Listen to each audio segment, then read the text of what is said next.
이야기를 한번 해주시고 그 다음은 교재 이야기로 넘어가도록 하겠습니다. 네, 그런 이제 육부 저희가 예배가 엄청 많잖아요. 지금 네. 대형교회는 그런 거를 줄이는 거는 좋은 것 같은데, 그러니까 제가 이제 요약을 하면은 사실 이 지금 논의가 핵심이 그러니까 온라인 예배는 저는 개인적으로 그러니까 온라인 예배는 보안제 차원에서 사용되어야 한다는 저는 입장이에요, 사실. 그렇기 때문에 이런 과도한 임대료를 줄이기 위해서 혹은 지금 하나만 일단 얘기하면 과도한 임대료를 줄이기 위해서 온라인 예배를 해야 한다? 그럼 저는 이제 좀 주객이 전도된 거 아닌가라는 생각이 있고, 저는 6부 예배를 하는 거를 4부 예배를 줄이는 건 전 찬성해요. 근데 그 방법이 이것이 되어야 되는가? 라는 것은 굳이 이 방법을 쓰지 않더라도 그냥 저는 오늘 저희 6부 예배 하던 거 4부로 줄이겠습니다 하면 되지 않나? 공간이 좁으면 어떻게 해라? 공간이 좁아서 6부를 봤는데 네. 사고로 모을 수는 없는 거잖아요. 그런 방법은 사실 저기 이제 예를 들면은 강남 동산 교회 같은 경우는 1000명이 넘게 오거든요. 사실. 근데 예배가 한 번밖에 없어요. 근데 분립개척 이야기.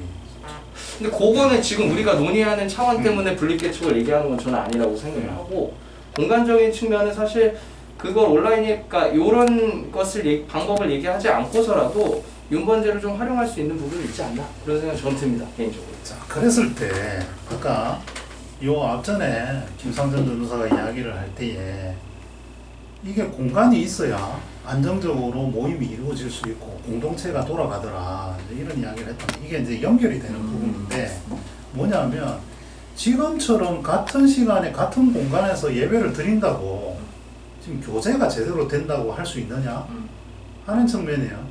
그러니까 그게 제대로 안 된다라면 그 교제 때문에 공간이 필요하다 이런 부분들에 대한 것도 조금 거리감이 있는 이야기일 수도 있는데, 이건 어떻게 보십니까? 저는 그 얘기보다는 사실 지금 사용하고 있는 보통 A라는 교회가 있으면은 그 교회가 너무 과도한 크기의 건물을 사용하고 있다라는 문제에 대해서는 저는 동의해요. 근데 그렇다고 해서 우리가 같은 공간에 모인다고 해가지고 우리의 모임이 활성화 되는 것은 아니지 않냐? 라는 질문에는 저는 좀 약간 의견이 좀 다릅니다. 제가 또 다른 예시를 한번 생각할 수 있는데, 우리가 이제 교회가 우리 이제 전도사님들한테는 조금 어려운 이야기일 수 있는데, 법적으로 보면 법인이 아닌 단체예요. 법인이 아닌 사단 이렇게 분류가 되는데, 그 비슷한 부류가 뭐냐면 동창회와 종친회라는 게 있습니다. 동창회와 종친회는 일주일에 한 번 모이는 데는 하나도 없고요. 1년에 뭐 한두 번 모일까 말까. 근데 그 동창회 회원 또는 종친회 회원들의 어떤 결속력 이런 부분들이 떨어지느냐, 꼭 그런 건 아닌 것 같아요. 근데 이제 교재에서 보면 그런 부분. 두 번째로는 이제 그 부분에서 보면 공간이라는 부분에서 보면 동창회관, 종친회관이 모든 동창회와 종친회가 회관 독자적인 건물을 갖고 있지 않아요. 그러니까 이 교회라는 모임과 교회당이라는 이 건물의 관계는 필수적인 관계도 아니고, 뭐 건물이 있어야 교회가 존재한다든지 이런 것들은 아님에도 불구하고, 근데 그 반면에 우리는 굉장히 그런 부분들에서 덩치가 되어 있는 교회 이꼴 건물이 있어야 되고, 건물이 있어야 교제가 되고, 그 같이 모여서 예배를 해야 이 같은 교회 교인으로서의 어떤 영성이라든지 스피릿이 공유가 돼서 그걸 토대로 해서 세상에서 이 크리스찬으로서 영성을 발휘하고 이제 이런 쪽으로는 이야기가 많이 되고 있는데, 자, 이 부분 어떻게 보십니까? 저는 대면에 굉장히 그런 알 수 없는, 우리가 뭐 가시적으로 포착할 수 없는 그런 굉장히 뭐라고 해야 되지? 그런 힘이 있다고 생각을 하기 때문에 모이는 게 굉장히 중요하다고 생각합니다. 개인적으로. 뭐 이제 뭐 사회학자 같은 경우는 뭐 이제 디르케인 같은 사람들 얘기할 수 있겠죠. 사실 그 사람들 얘기하는 게 집단의 지속성을 위해서는 모임에 의한 집단적 에너지가 굉장히 중요하다고 얘기를 해서 저는 거기서도 좀 동의를 하고, 그렇기 때문에 대면으로 마주해서 하는 것이 왜 사실 그럼 보통 우리가 만남을 할 때도 대면 만남을 하고 뭐 모임을 그런 대면 만남을 계속 하겠습니까? 이게 굉장히 우리가 지금까지 우리의 사회나 지금까지 우리가 경험했던 우리가 가시적으로 표현할 수는 없지만 그 힘을 우리가 공유하고 합의하고 있기 때문에 그렇지 않을까. 그리고 우리는 또 교회 공동체라는 건 예배라는 특수한 이제 모임, 거기에 또 성찬이 또 중요하잖아요, 사실. 그래서 사실 온라인으로 했을 때는 성찬을 우리가 어떻게 해야 될 것인가 라는 부분도 사실 우리가 간과할 수 없는 부분인 것 같고, 그런 점에서 본다면 저는 대면으로 모이는 게 굉장히 중요하지 않을까라는 생각을 좀 하고 있습니다.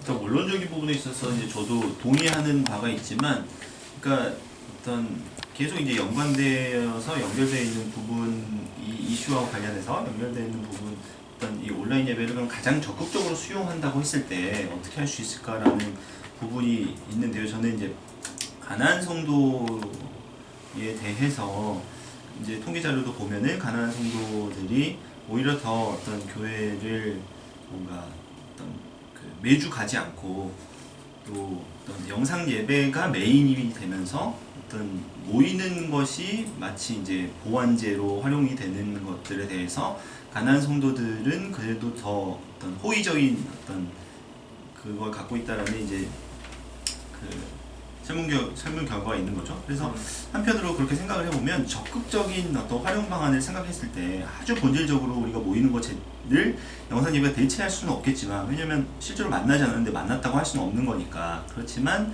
그럼에도 불구하고 어떤 특수한 상황에 처해 있는 이 가난한 성도들을 위한 어떤 예배와 또 사역 혹은 목회라고 했을 때는 이 영상 예배가 메인이 될 수도 있다. 그러니까 그렇게도 활용을 할 수 있지 않을까, 그런 생각은 있습니다. 저랑 좀 의견이 좀 달리는 부분이 있는 것 같아요. 저는 이제 제 개인적으로 이제 신앙생활을 하면서 예전에 이제 그 좀 의아했던 것 중에 하나가 뭐냐면 원래해라는 거였어요. 그래서 아니 뭐 매주 모이는데 그 멤버가 그 멤버인데 왜 원래해가 뭐지 이제 이런 생각을 했거든요. 근데 그걸 조금 이제 큰 교회를 다니면서 그 의문이 이제 해결이 됐는데, 이게 같은 청년회든 뭐 같은 여전도회든 그걸 회원이라 하더라도 드리는 예배 이 시간대가 다 다르기 때문에 한꺼번에 모일 수 있는 시간이 없는 거예요. 근데 실제 교제의 단위가 그 정도 단위라고 보면, 그러니까 그 정도 단위는 어떻게 보면 월 1회 또는 뭐 격월 또는 뭐 재직회 같으면 뭐 분기당 한 번 3개월에 한 번씩 뭐 이런 부분들도 이제 조금 이제 현실적으로 진행도 되는 것 같아서, 그런 부분들에 대한 고민들을 함께 이어져 간다라면 이제 우리가 앞으로, 그러니까 이게 모이는 교회 건물, 그 다음에 과도한 건축비 이제 이런 차원에서 전반적으로 특히 새로 개척을 준비하거나 아니면 정축을 해야 되는 상황에서는 막대한 비용을 들여서 그걸 할 것이냐, 아니면 조금 모임을 조금 다른 쪽으로 한번 분산하면서 검토를 해볼 수 있느냐, 이제 이런 부분에 대해서는 한번 검토해 보면 어떨까라는 생각이 듭니다. 과한 걸 줄이는 건 좀 좋은 것 같아요. 네. 자, 뭐 이렇게 그 이제 성교학적인 측면에서 한번 검토를 한번 해볼 텐데요. 그동안에 우리가 100년 동안은 굉장히 고속 성장을 해왔습니다. 근데 지금은 이제 침체 내지는 정체 내지는 감소, 그런 시기를 지니고 있는데, 대부분이 이제는 뭐 교회가 뭐 하는 곳인지 뭐 예수님이 어떤 분인지 뭐 이런 걸 몰라서라기보다는 욕먹는 교회, 이제 이런 게 성경에 굉장히 방해가 되는 시대가 아닌가라는 생각이 듭니다. 이제 그런 측면에서 영상 예배가 건축비라든지 주차난이라든지 주차민원, 환경오염 이런적인 차원에서 좀 긍정적인 부분이다 이렇게 볼 수도 있고, 아니다 비본질이다 이런 부분도 있는데, 정찬성 전도사님이 이 부분에 대해서 한번 찬송. 네. 아니, 다시 한번 좀 더 뾰족하게 얘기해 주시면 좋을 것 같아요. 아까 환경 문제, 욕 먹고 있느냐? 주차난 문제 이런 부분들을, 이게 대표적으로 지금 이제 교회가 욕먹고 있는, 앞서 우리가 신뢰도 조사에서 살펴봤던 거, 그러니까 교인이 교인답지 못하고 믿을 수 없다라는 거, 그 다음에 민폐를 끼치는 집단이라는 거죠. 매일 주일마다 빵빵거리고 교통 체증 가중되고 주차난 뭐 기타 등등 이런 부분들을 조금 분산을 하면 좀 완화할 수 있지 않은가 이제 이런 데 대한 의견도 나오고 있는데요. 이 부분에 대해서는 어떻게 보십니까?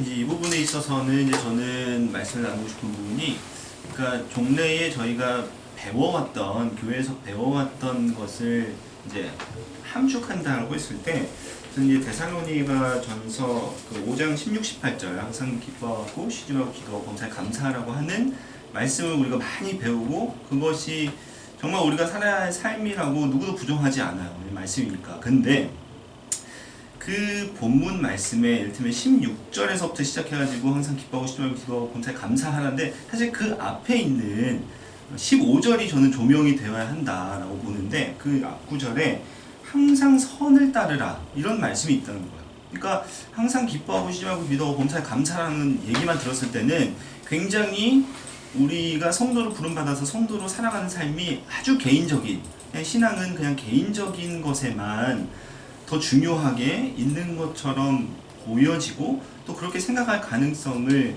이게 준다라고 생각이 드는 거죠. 하지만 성서에서는 우리가 선하게 살아야 할 삶에 대해서 분명히 명시하고 있는 부분들이 말씀하고 있는 부분이 많이 있는데, 그게 조명이 좀 덜 된 부분이 많이 있는 것 같다. 그래서 저희가 성서에 있어서도 뭔가 어떤 특정한 그 말씀들만 뭔가 편식하지 않고 좀 더 골고루 섭취를 하게 되면 어떤 교회의 대사회적 어떤 선한 영향력에 있어서도 좀 더 다른 움직임을 낼 수 있지 않을까 생각합니다. 네, 혹시 줌으로 참여하고 있는 분들 중에 뭐 이야기하시고 싶거나 질문이 있으신 분들은 채팅창에다 띄워주시면 저희가 확인하고 답변 드리도록 하겠습니다. 자, 김상준 전도사, 이 부분에서 성경적인 측면에서 한번 이야기해 주시죠. 이 욕먹는 교회라는 건 저도 뭐 전적으로 동의를 하고 사실 그 중에 이제 구체적인 이유가 사실 건축비에도 저도 동의하는 줄, 추천하는 줄 동의를 하는데, 저희가 계속 얘기하는 것이 온라인 예배와 관련 지어서 이걸 생각하는 거잖아요. 또 온라인 예배를 하는 것만이 이 문제를 해결할 수 있는 해결 방법인가? 라는 점에서 좀 다르게 생각하는데, 왜냐하면 저는 이 문제가 온라인 예배 아니라도, 그러니까 그 공동체 합의를 통해서 저는 해결할 수 있다고 보거든요. 예를 들면은 뭐 대중교통을 이용하는 거죠. 이용하는 거죠. 근데 왜 대중교통을 우리가 왜 이용해야 되냐? 우리가 교회가 교회로서의 역할을 해야 되는데 우리의 편의를 위해서 이 역할을 못 하고 있다. 그럼 우리가 지금 교회 역할을 못 하고 있는 거다. 이런 것들이 사실 목회를 통해서, 그리고 그 집단 내에서 계속해서 자성의 목소리가 나온다면은 전 충분히 할 수 있다고 봅니다. 근데 이 내재적 가치를 우리가 그 갈등 속에서도, 갈등이 있겠죠 분명히, 갈등 속에서 우리가 구현하고 포착해서 그리고 우리의 삶으로 가져오는 게 굉장히 중요하다고. 이 보면은 그 마이클 샌델 있잖아요. 마이클 샌델이 쓴 책 중에 돈으로 살 수 없는 것들이라는 책이 있거든요. 거기서 얘기하는 게 뭐냐면은 돈을 주어서 살 수 있는 것들이 그렇게 돈으로서 사면 안 되는 것들이 있는데, 그게 뭐냐면은 예를 들면은 내가 그러니까 돈으로 줘서 사면 안 되는 것들이 내재적 가치를 없애는 거는 절대 돈을 주고 사면 안 된다고 합니다. 근데 사실 우리가 지금 온라인 예배가 돈은 아니지만 편의를 사용해서 우리가 힘들더라도 추구해야 되는 이런 합의, 내재적 가치, 이런 뭐 내려놓음, 그리고 상대방을 향한 배려, 이것들을 구현하는데 약간 오히려 좀 도움을 안 주는 그런 기제 아닌가라는 생각이 들었어요. 조금 이따가 한 번 더 드릴게요. 역시 이제 보충 질문 드릴 게 많은데, 이 요지는 이거죠. 그동안에 교인들이 머리로는 다 압니다. 대중교통 이용하고, 근데 이제 교회 사이즈별로 다르고 주차장 환경에 따라서 다르지만 대체적으로는 큰 교회든 작은 교회든 어쨌든 교회 주변은 항상 주차민원으로 몸살을 앓습니다. 그리고 뭐 노약자가 아닌 사람들은 대중교통 이용 온갖 수단을 다 해서 이야기를 했지만 안 되더라는 거죠. 그것도 1, 2년 한두 달이 아니고 수십 년 동안. 그리고 이 담임 목사님들이 이 이야기를 하기를 광고는 하지만 굉장히 또 부담스러워 합니다. 왜? 주차장에 주차할 데 없으면 안 온다라는 거, 가버린다는 거죠. 네, 어떻게 생각하십니까? 왜 안 될까요? 특별한 대안을 어떻게 잡을 수 있을까요? 그게 이제 그 한 뭐 첫술에 배부르려고 하니까 첫술에 배부르는 게 아니고 아니 첫술에 배안 몇십 년 동안 지금 못한 거지. 몇십 년 동안 저는 한 개는 저는 없다고 봐요. 저는 1, 2년 한 1년 정도 했는데 안 되니까 이거 안 되겠다라는 대안제를 해서 그런 거지. 정말로 이건 우리가 힘들더라도 추구해야 되는 가치입니다라는 것을 해서 3년 4년 하면 저는 된다고 봅니다. 찬성 전도사 맞죠? 저는 제가 좀 약간 뭐 철모는 이상주의자라서 그럴 수도 있는데 저는 그렇게 봅니다. 포기해서 그렇지. 그 이제 저도 이게 단번에 네. 한 번에 이제 그걸 다 할 수는 없어도 지속적으로 배터리가 지속적으로 이제 그런 부분에 있어서 계속 노력을 해가야 된다고 생각합니다. 동일한 게 아니에요. 그 사회자님은 좀 다르게 생각하신 것 같아요. 사회자님 의견을 한번. 네. 그건 매우 이제 사람은 다양하고 네? 인간은 이기적이냐 이타적이냐 뭐 기타 등등 여러 가지를 생각해 볼 수 있는데 그동안 사실은 많이 추구를 했지만 가장 어려운 것이 아마 이 부분인 것 같아요. 교회 헌금 액수를 늘리는 것보다 목사님 입장에서 대중교통 이용시키는 게 훨씬 더 어려운 과제일 수 있는데요. 이게 머리로 아는 것과 실제 아는 건 좀 차이가 있는 것 같고 심지어 지금 우리의 생활 패턴 자체가 교회를 걸어갈 수 있는 거리에 집이 있어도 차를 가져갑니다. 그게 대부분의 어떤 패턴으로 좀 굳어져 있어요. 그리고 물론 대부분은 자기 집 근처에 있는 교회를 가는 경우가 지극히 지금 뭐 서울 수도권 주변의 교회들은 굉장히 드물기 때문에 이게 정말 이제 쉽지 않은 과제인 것 같아요. 그러니까 그러니까 제 생각이 그건데, 그러니까 그런 걸 저는 깨야 된다는 주장인 거예요. 네. 사실 그걸 깨지 않고 우리가 좋은 이제 편의적인 수단을 제공함으로써 만약에 그걸 해결해 본다면 저는 그건 미봉책으로밖에 안. 아까 제가 소개한 책에서도 무슨 사례를 뭘 드냐면은 아이가 성적 향상을 위해서 아이들의 성적 향상을 위해서 책을 읽을 때마다 그 돈을 줘야 되느냐? 그럼 성적 향상 시킬 수 있지 않냐 이 말을 해요. 근데 그 저자는 마이클 샌드는 그렇게 얘기 안 해요. 그러면은 아이가 돈 때문에 책을 읽기 때문에 책을 읽음을 통해서 얻을 수 있는 내재적 가치를 파괴하는 것이라서 그걸 하면 안 된다고 해요. 그건